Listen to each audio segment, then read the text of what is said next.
welcome to Grit with Wisdom.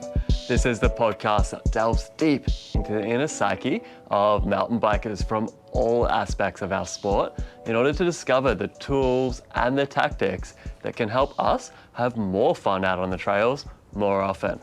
Our aim here is to help you understand what it takes to push our own personal boundaries in the sport we love from a mental and emotional perspective.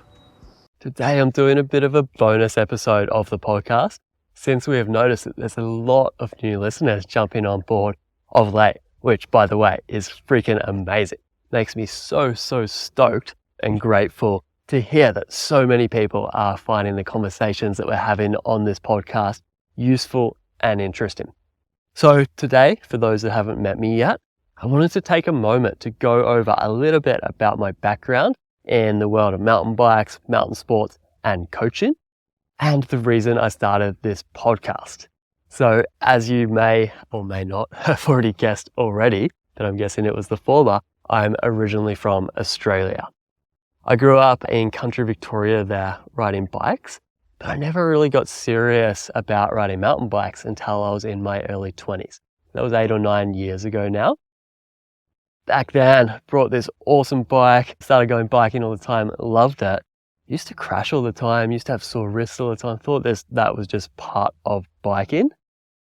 Wasn't until I moved to New Zealand and got inspired by the mountain life over there that I decided to get my first mountain biking lesson.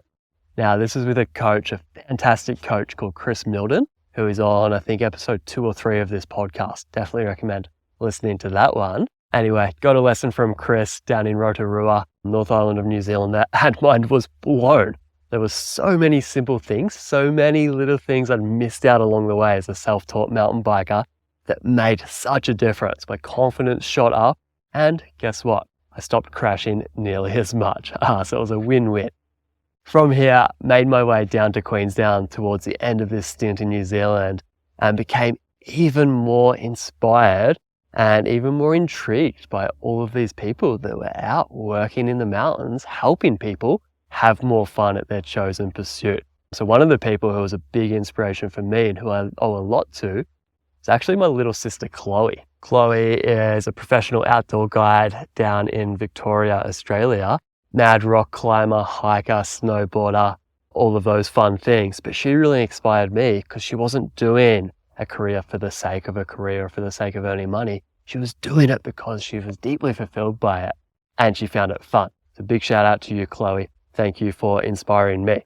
So I decided to take a little bit of time off and try out a fun job just for a summer, see what it's like.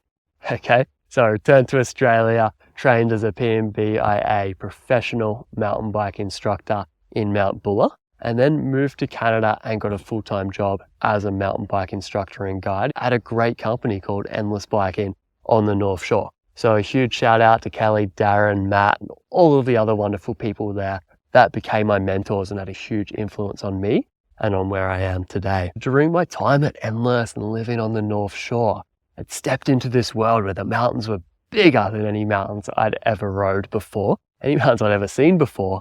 They were also gnarly, way more technical, roots, rocks, skinnies, high up in the air, you name it, we've got it here. So as I progressed here as a rider in BC, I faced a lot of challenges, technical trails, high consequences, and some internal battles around trying to live up to my version of what I thought a coach should be able to ride or how good a coach should be. So I was putting all sorts of internal pressure on myself without even knowing it. And obviously, this pressure creates anxiety, creates worry. And this would play out in my lessons as like, oh man, Jake, you've got to give a really good demo here. You're teaching a high-level client today. They've paid good money to be here. This demo has to be perfect. So I'd be overthinking it so hard. And guess what? Stiffen up. I'd be thinking about the outcome rather than the process of actually doing a good maneuver, etc. And it would be bad. It would confirm my belief that I was not good enough to be here. Got stuck in these cycles of avoidance and it wasn't a good time mentally. Okay, so that's just one of the challenges I faced in my riding, but I also faced challenges while I was out there teaching clients as well. As clients would approach similar mental blocks, maybe they're terrified of riding a wooden bridge, for example. We'd go away, we'd work on slow speed balance, we'd work on terrain awareness, we'd work on speed control, all of these things, body position. They could do it all fantastic. They'd do it great on the gravel road, great in between the cones. As soon as we got back to the woodwork, the thing they were scared of, guess what? They freeze up. That freeze response again. They didn't know what to do, and I didn't know what to tell them. I did not have the tools to teach them as a coach. So this, for me, spurred a whole new journey. I went on a mission to find these tools so that I could not only help myself progress on the bike and have more fun, so that I could help the clients I was working with in a professional context as a coach as well. And what I found during this process was it was actually really hard. This kind of person, like a sports psychologist that works specifically with mountain bikers, didn't really exist, especially here on a local level anyway. So I reached out to all kinds of people, from other coaches I knew in the industry to pro athletes I've heard of online, sports psychologists that maybe work in other sports like hockey, baseball, whatever. And it was this whole journey. It took a long time, but eventually I was connected with a great mentor of mine. Her name is 𝗁𝗲𝗁𝗂𝗁𝗂𝗁𝗔, and she is a BICP mountain bike instructor trainer and also a mental skills trainer who is based in Europe. Roxy is also on an earlier episode of this podcast. I definitely recommend going and having a listen to that one. So I worked with Roxy and also a bunch of other incredible coaches, from mountain bike specific coaches to sports psychologists that work in other sports such as snowboarding, skiing, etc. And what I was doing during this whole process was I was trying to figure out, okay, what skills are there that we can hone in as athletes, as sports people, as enthusiasts? And then which ones are most specific to mountain biking? Which ones are most useful to us as everyday enthusiasts or to us as racers, etc. So the past 5 years for me have been one big learning curve. Incredibly rewarding, incredibly hard work, but I've sought out a whole bunch of information, gone and tried and tested it in my own writing. I've had numerous great conversations with my mentors, with my friends, and I've also had the opportunity to test out different skills, different techniques with a whole bunch of great clients that I've worked with over the last little bit as well. Now, fast forwarding to today, I'm at a point where I've distilled this into a curriculum that I teach with great success rates to mountain bikers on the daily. And I teach this in sync with the technical skill set, the physical skill set, and also the equipment skill sets of mountain biking to really work on developing well-rounded riders. I like to think of it a little bit like a skills wheel. Whereas if we have maybe a weak spot in just one of those areas I mentioned, we're going to have a buckled wheel. It's not going to spin as well. It might hold us up for a little bit. We might still get a couple of rides in it before we crash, but eventually it's going to fail. Okay, so the way I see my job is a little bit like a scientist. I'm going out for a ride, I'm assessing a rider, and I'm trying to work out, okay, where are the weak spots? Or where can we capitalize and provide some more strength so that they can grow more, they can progress more, they can have more fun, while also feeling safer, feeling more confident. We'll go a little bit deeper into the specific skill sets and the specific tools I teach in just a second. But just to complete that story of my background. So when we fast forward to today, I'm now based here in 𝘁𝗵𝗄𝗺, which in my eyes is hands down the adventure capital of the world and home of all things good and well. So if you haven't been to 𝘁𝗵𝗄𝗺, definitely put it on your list, definitely come visit, come for a ride with me. As far as the podcast goes, that is a pure labor of love that has been running for 2 years now. I started this podcast after a friend convinced me to start it. He's like, dude, you talk about this stuff all day long. You'll never get tired of talking about it. You should start a podcast. And to be honest, I was incredibly resistant, intimidated by the idea of starting a podcast. At first, I was like, nope, no way, not for me.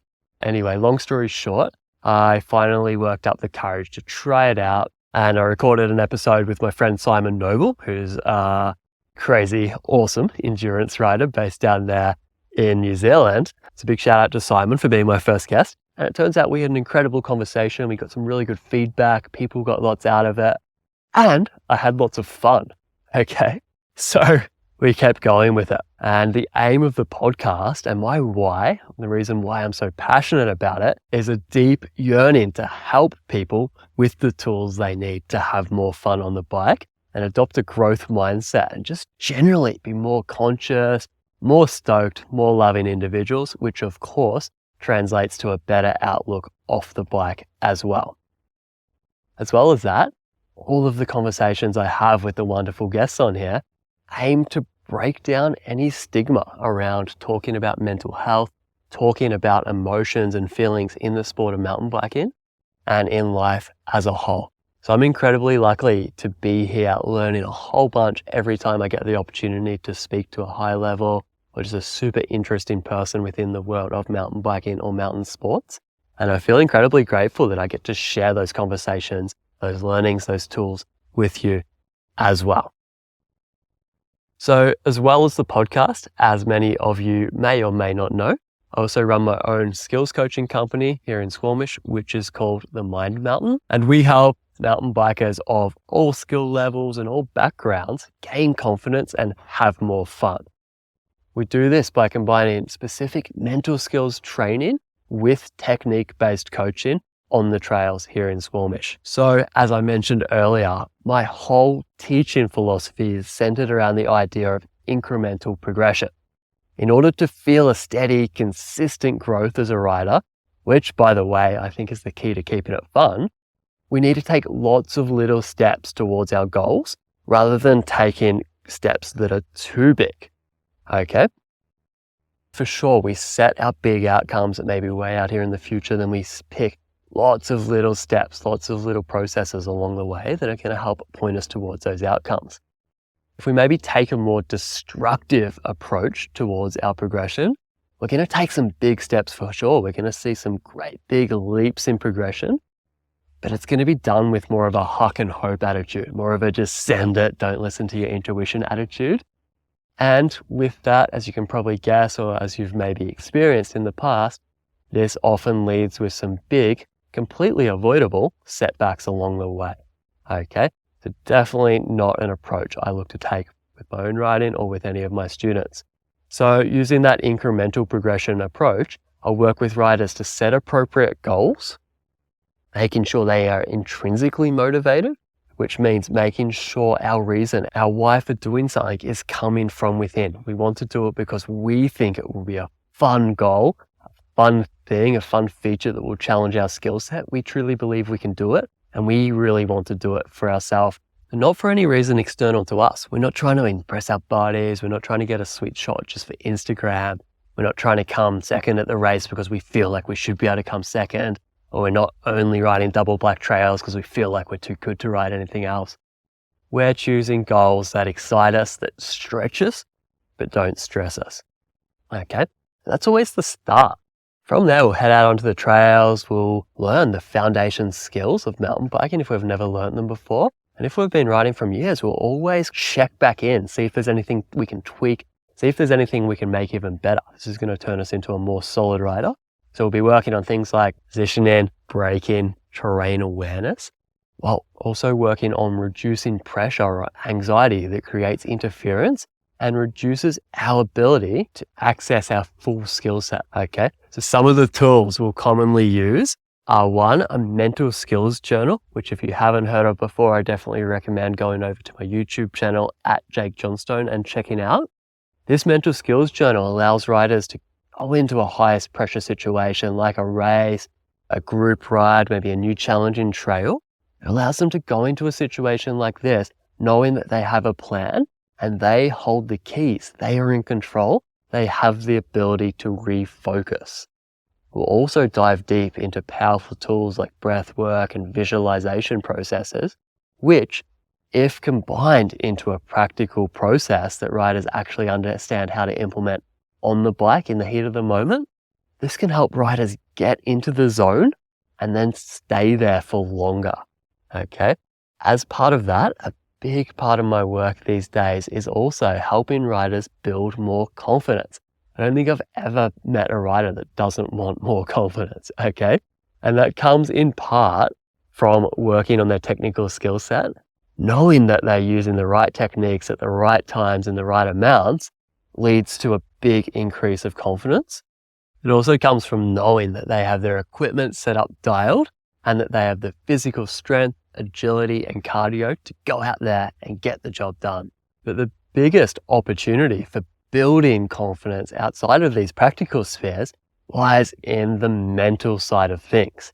And it's here that I guide riders in building self-belief by first building habits around reflecting on their wins and what they're already doing well on the bike. So we shift their mindset from ruminating on what's not happening for them, or maybe what they've messed up, what they're not doing well, what they're not good at. We shift it to what is happening for them and what they can do to keep getting better, okay? And it's this self-belief that then gives them the courage to actually try new things on the bike. And as we try more and more new things on the bike and these positive experiences start to compound, this is what results in huge boosts of self-confidence. But we can't get to the confidence piece until we've mastered the habit of building self-belief and reflecting on our wins first. So it's powerful stuff, and I could talk about this all day, but the best place to talk about this stuff is on the trails, where we can actually put all of these concepts down onto the bike and into practice. A favorite quote of mine that I got from one of my mentors is that the supreme power in this life is action. And I truly, truly believe that it plays out in our mountain biking every day. So that's a quick little dive into who I am, what I do, and why I'm so passionate about mountain biking and mindset. If you'd like to learn more about what I do, you can check me out on Instagram at _mind_mountain. You can check me out and watch some more training videos on YouTube at Jake Johnstone, or on my website at themindmountain.com. As always, feel free to reach out if you have any questions, and I'll see you on the trails. Cheers, guys. What's up, guys? Just one more thing before you hit the trails. If you enjoyed this podcast, please be sure to subscribe and don't be a stranger. I'd love to hear from you about any topics or any particular episodes that you enjoyed, and even about any guests that you'd like to hear me have on the show in the future. You can find me on Instagram at _mind_mountain. This podcast, mountain biking, and mindset are all things that are very close to my heart, so I feel super grateful to be able to share these conversations with you. So much love to you all for taking the time to listen. I'll see you next time.